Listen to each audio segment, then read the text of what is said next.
আমার একবার দাউদকান্দিতে এক মসজিদের ইমাম সাহেব, বিশ্বাস করেন কত আমনের মতো বয়সী হবে, বয়স্ক মানুষ, ইমাম সাহেব আমারে জড়ায় ধরা একদিন আমারে বলতেছেন যে হুজুর আমি আজকে 26 বছর এই মসজিদে ইমামতি করি, অল্প কয়টা বেতন পাই।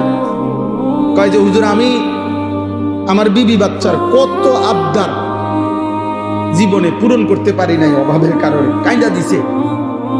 কয় যে হুজুর আমার আল্লাহ আমারে, আমি 26 বছর এই মসজিদের খেদমত করি, একই মসজিদে, ছোট একটা মসজিদ। বলতেছে হুজুর আমার আল্লাহ আমারে, আমার তো দুনিয়ার কোন স্বপ্ন, বাচ্চাদের আশা আকাঙ্ক্ষা কত কিছু পূরণ করতে পারি নাই অভাবের কারণে, আমার আল্লাহ আমারে আখিরাতে দিবনি। আমি কি বলতাম? আমি জড়াইয়া ধরে ওনারে অনেক কাঁদছি, কাইন্দা বললাম হুজুর আমি, বলেন কি? ইনশাআল্লাহ আল্লাহ আপনাকে এই পরিমাণ দেবে, সেদিন আপনি এবং আপনার পরিবার খুশিতে আনন্দে আত্মহারা